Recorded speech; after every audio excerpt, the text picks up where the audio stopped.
Blue hands.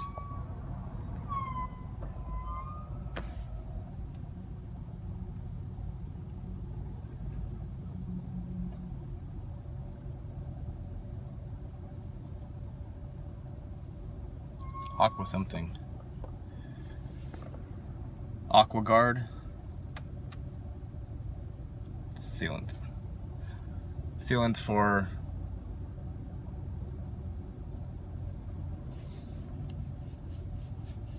drywall. 2x4 drywall. Sealant. Thin set. And then tile. Something how it goes. Anyway.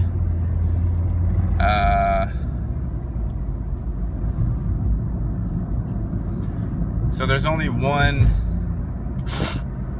mosquito in here. I think it's a mosquito.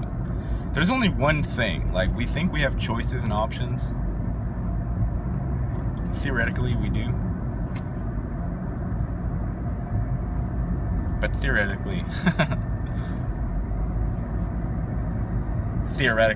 lots of things are possible, but only one thing ever happens. It's not a multiple choice quiz or exam that you're taking. It's a zero choice. It's a no choice, and it's not an exam. It's a everything life. The multiple choice aspect is a mental sort of freedom, liberation mechanism. It's a mechanism that it literally does make you free, because you do have choices. Mentally speaking, you have choices. I have choices, but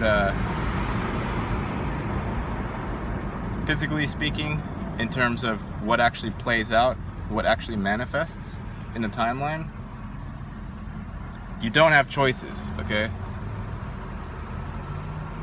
The thing that actually is, which is your moment, it's your gift, your present, yes, is what it is. Simply, it's exactly what it is. It's nothing else aside from what it is. It can never be anything else other than what it is. Including the seemingly variant phenomena that comes out of a manifestation of your moment, including all of the things that seem to be, could be this way, could be that way, car could be this color, it could be that color, I could turn left, I could turn right, I could close my eyes, I could open them. It gives the impression that all sorts of choices are being made.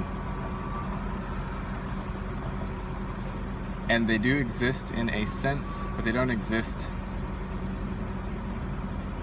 beyond the veil. Beyond the illusion of choice, they don't exist. And you don't want them to exist. You do not. Out, bug! You don't want them to exist.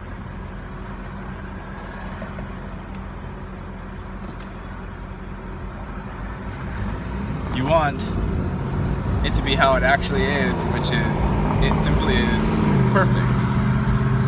With the goods, the bads, the uglies, the horrifying, the torture, the death, the enlightenment, the bliss.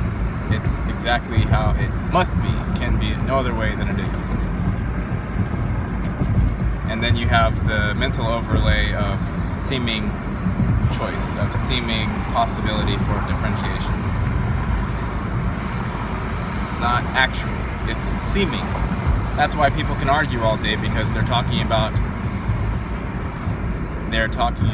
this mental overlay possibility spectrum, which in reality doesn't actually exist. And I can only say that because I know that the physical manifestation itself is a pretend thing. Even though we wake up in the avatar body and we think, oh, this is everything, of course. This is life. This is me, the body, the mind, whatever else is going on in here. And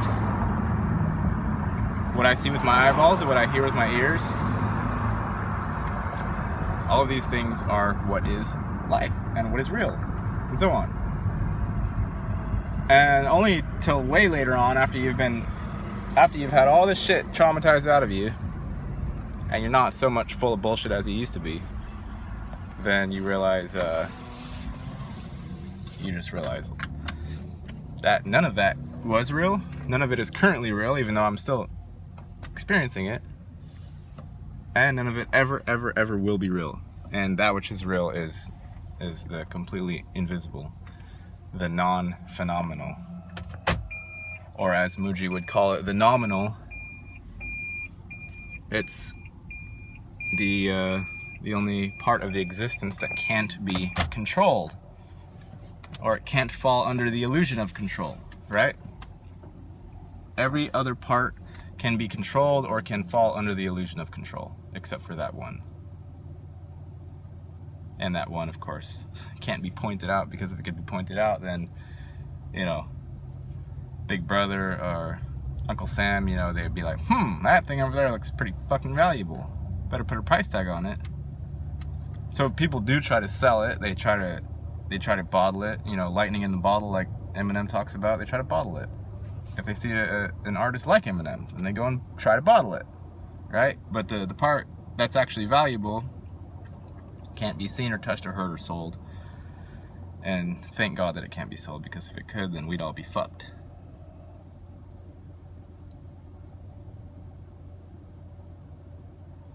So thank your lucky stars for those things which are protected, naturally protected. You don't need to do anything to protect it. It just is. All it requires is the realization that it's protected and it's yours. Okay? Peace!